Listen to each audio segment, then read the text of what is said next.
Let's talk a little bit about the I-601A waiver because I have been talking about it a lot ever since the parole in place program was essentially killed in the court system. The I-601A waiver, if you were eligible for parole in place based on a marriage to a U.S. citizen spouse, then you are also eligible for an I-601A waiver, although other people are also eligible for the I-601A waiver that were not necessarily spouses of U.S. citizens and eligible for parole in place. The I-601A waiver is to pursue a green card outside of the United States, despite having been inside of the United States for a period of 1 year or more and having accrued unlawful presence. Now, in some cases, you will have entered without inspection.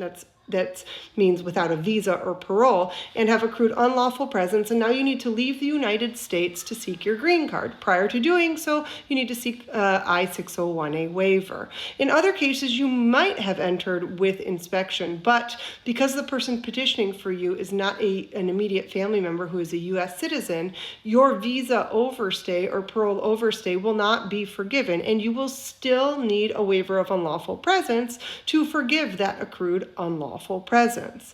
One of the common misconceptions about the I-601A waiver is that this is based on the immigrant's perspective or story, and that's really not the case. This is based on the U.S. government's interests in assuring that their U.S. citizens and permanent residents do not suffer extreme hardship if their family members are stuck outside of the country for a number of years and unable to return and be with their family.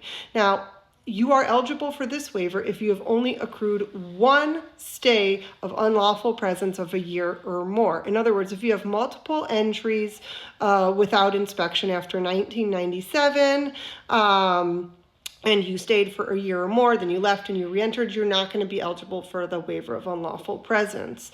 Likewise, even if you entered with inspection and then overstayed and then left and then you entered without inspection, you're still not going to be eligible. You need to have only accrued one period of unlawful presence prior to leaving, and you need to seek the waiver prior to leaving. So essentially, you're going to do the I-130 first, then you're going to do the I-601A, and then finally, you're going to finish with the visa application and the interview abroad.